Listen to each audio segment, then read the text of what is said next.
Stauch. I'm going to start with something from my wife, not to go out of order, but she didn't think she could make it through it. So this is my wife, Melissa, and these are her words. Some may say or think that I wouldn't be here if it weren't for Tisha. In part, that may be accurate, and I would be okay with that, because then Gannon would still be here. I, too, know the pain of losing a child, and there is no greater pain. We are now lifelong grief partners, as this is a lifelong journey of pain, with 2 sons waiting for us in heaven.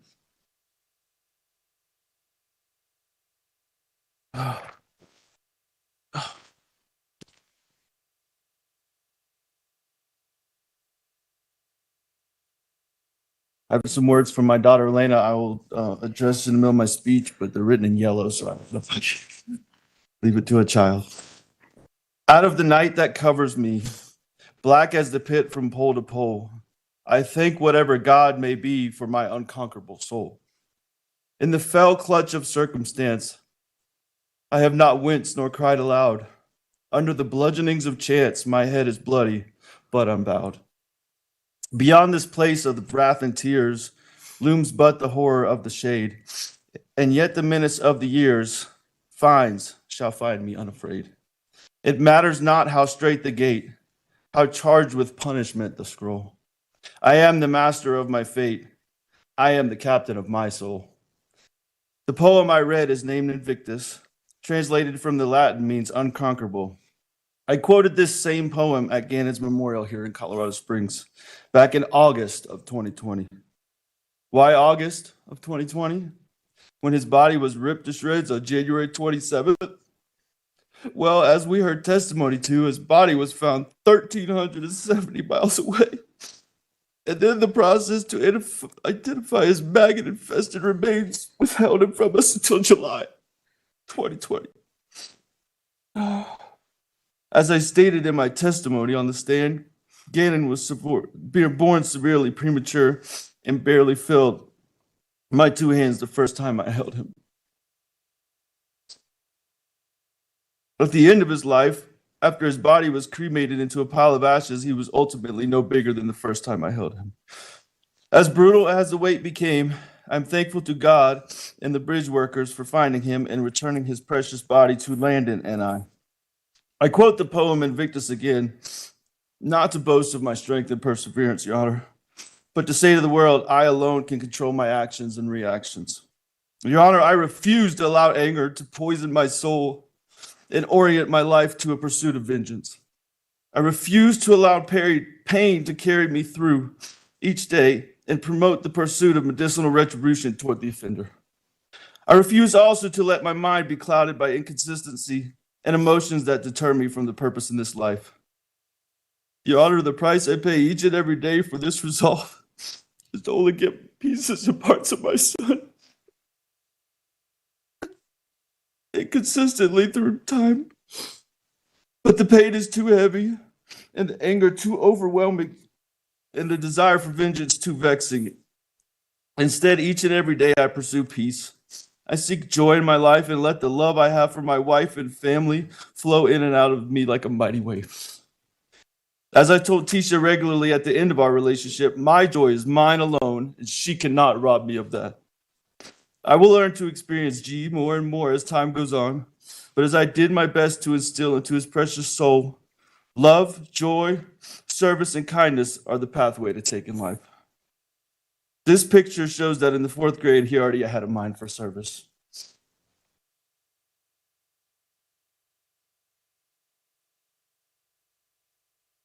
Throughout these past 3 years since Gannon was beaten and drugged, carved up, shot at point-blank range, and discarded like yesterday's garbage, I've encountered many people that would figuratively do the same to me. I've been questioned, compared as Tisha did to my abusive father, and ridiculed for my approach to finding Gannon. I hope now that the world has seen that I was assigned the most arduous task of finding Gannon in the only place that was possible for him to have been, in the mind of a killer. Were my efforts fruitful? I believe so. But from the moment I did not see the Volkswagen Tiguan Tiggy-wan, or however you say it, at French Elementary on that Tuesday evening, a clear direction for finding Gannon pointed directly and precisely at Tisha. While others online, some who are even in the courtroom today, questioned my perceived lack of effort or concern, I stood still and stood firm in knowing that only one person had the information needed to find Gannon. Now I say, woe to the person who questions a father's resolve when the safety and well-being of his children are at stake. I did not waver. I did not falter in the pursuit, nor did I allow the mentality of the mob to shake me. But it was only by the grace of God that Gannon's precious body was finally found. In Mark 4:39 of the Bible, in the middle of a storm, Christ arose and rebuked the wind and said, "Peace, be still." In times of trial in my life, from seeing my father being taken away in handcuffs, to seeing that sweet 1 pound, 6 ounce baby boy for my firstborn son being put into a Ziploc bag after he was born to help regulate his body temperature, and now searching for and never finding my son again, I have but one choice, and that is the times of trial and tribulation to have that peace and be still. As I alluded to previously, that stillness does provide an easy target for many who do not understand peace, hope, and even faith. Some, including Tisha, feasted on my stillness, attacked, and yes, left several scars. One of these scars comes in the form of the financial and residential ruin that began in the early days of this ordeal. I'm just going to skip this part because I don't want to make this any more about me. I'm not seeking any restitution, Your Honor. For the $1.50 a month I received from the defendant, Tisha, would just keep me connected to her for the rest of my life, and I don't want that. So absolutely no restitution, Your Honor. The murderer of which I speak was not always such. When I met Tisha, she was beautiful, extremely intelligent, as many have testified to, and a seemingly successful woman. A far cry from the nappy-headed, murderous, narcissistic, and arrogantly flippant human being that sits in our midst today. Having a background in teaching, social work, higher education, certified babysitting, and endless amount of credentials, that should render one trustworthy when it relates to the safety of children. However, although she remains too much a coward to state the facts of what she did to Gannon, too much a lily-livered, self-centered, pathological liar to ask for forgiveness, and too much the facade of one who actually cares for others to have taken her frustration out on an adult or one who could defend themselves, she will one day give an account through her words or through her time. Sending pictures of Gannon sleeping to Landon and I was telling, as the boy looked pale and absent of the energies that so defined him. This is what a happy, healthy little boy looks like when he's sleeping. The next picture. That's what a little boy sleeping looks like. These pictures on the screen are of a happy, healthy little boy that's sleeping sweetly, healthily where he lay. The impact Tisha had as a result of this heinous crime stretches far wider and far deeper than I could depict through my statement today. 2 other people torn to pieces as a result of this are Gannon's sister, Lena, and Harley. Speaking of Harley, I feel as though I've lost 2 children as a result of this tragedy, one of which I will never see on this earth again, and the other which I do not know if a relationship can be salvaged with. Now for Lena. The video you saw as submitted in evidence, her bebopping down the street, is actually an excellent depiction of Lena and her happiness and her joy in life. She is very loving, trusting, and at times way too social. Normally, you might be concerned by your little girl talking to the utility guy working in the front yard, but in this case, it was the inside of her own home that was of grave concern. Nonetheless, her loss, Lena's loss, is like none I can even imagine. She lost her big brother, her only brother at the time. I still do not know if she has fully processed or fully understands the gravity of the situation, but regardless, has pressed forward and is thriving as best as she can. I am so proud of her. And these are her words. Once again, they're in yellow, so I'll do the best I can. And this is what I asked her if she wanted to say anything to Tisha, and this is what she said in her sweetest mind that she has. That you do not do that to people, especially your stepkids. And that it is never all right to do these things. How sweeter of a response can you get? Now for my precious, premature firstborn son. Get it? I never in my wildest dreams would have ever thought you'd be in danger, buddy, or I wouldn't have not left you. at home with what turned out to be your murderer and the last person to ever see you on this earth. I'm so sorry.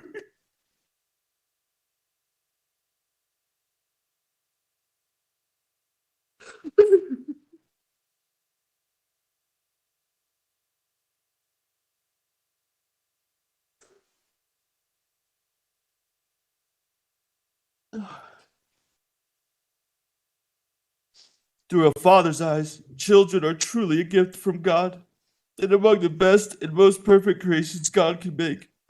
Your Honor, I do need to clear one thing up with the defense. It was said both in the opening statement and in the closing. Somehow Gannon has been compared to a demon. And I understand the process. I do. But if they want to take the case up of Gannon being a demon, I will line people up from Alaska to Denver to Colorado Springs, all the way to South Carolina to testify against them. Gannon was nobody's demon. I don't care how much anyone was abused or anything. He was not anyone's demon.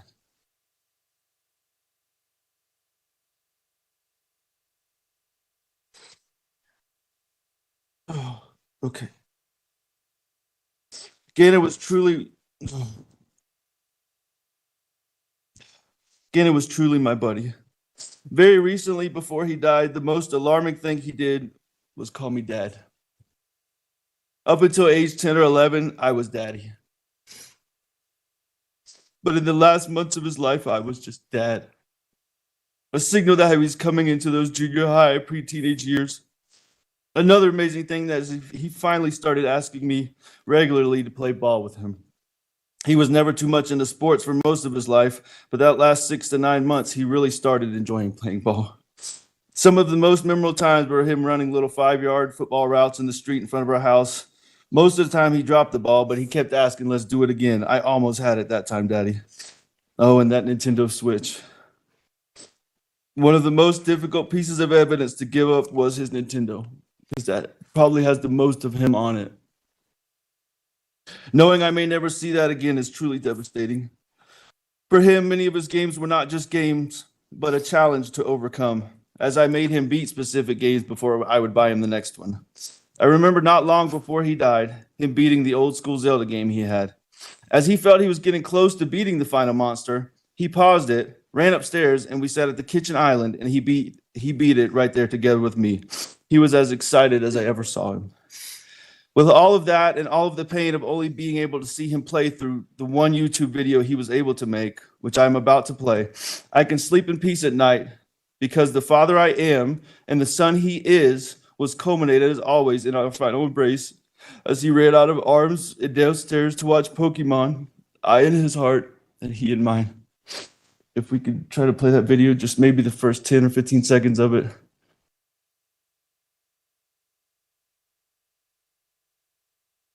Hey guys, and today I'm about to play some Sonic Mania. Alright, let's zoom in. And yes, cameraman is right here. Derpa Solar White Gaming. And yes, sign up for our channels. We're going to be doing a lot of these together.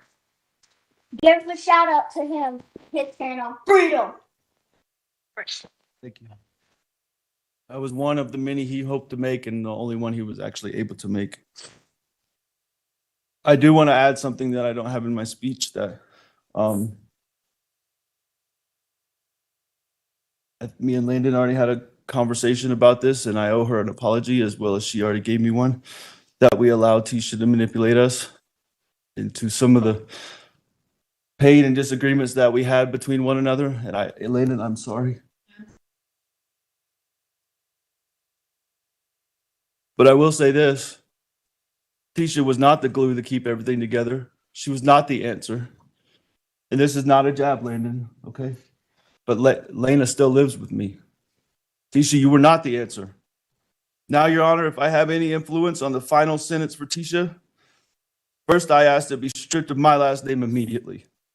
It's nauseating and infuriating to hear her called Miss Stauch this past 3 years. Secondly, I ask that for every mile she drove Gannon across the country, she spent 1 day in solitary confinement. I think that took us in between 3 and 4 years. After that journey is complete, I recommend her sentence be equal to every year she stripped off of Gannon's life, which for the average male in America right now is 77. So that would give her 66 more years in addition to the 11 he lived. Lastly, for every year of Harley's life that she abusively manipulated that child, she should have an additional year of prison. That adds 21 years to the total. I think without parole, that should suffice.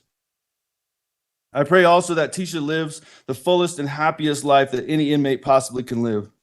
I also pray that every night before she falls asleep, her last breath before she drifts off sounds just like the breath that she describes Gannon breathing as life left his body.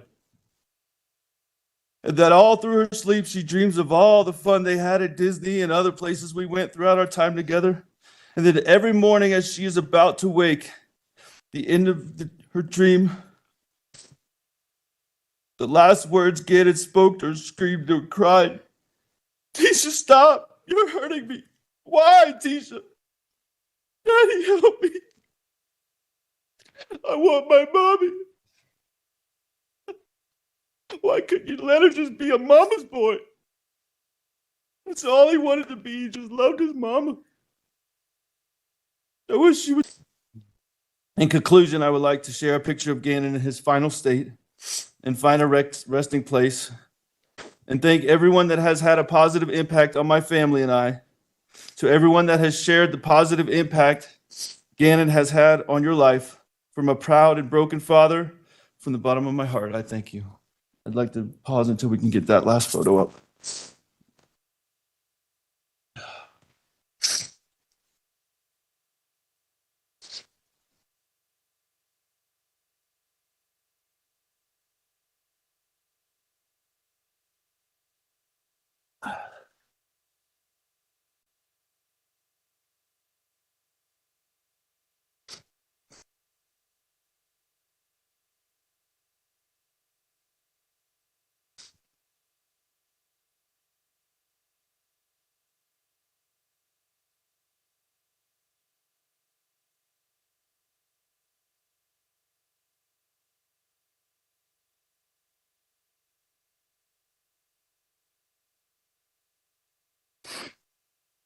Thank you, everyone.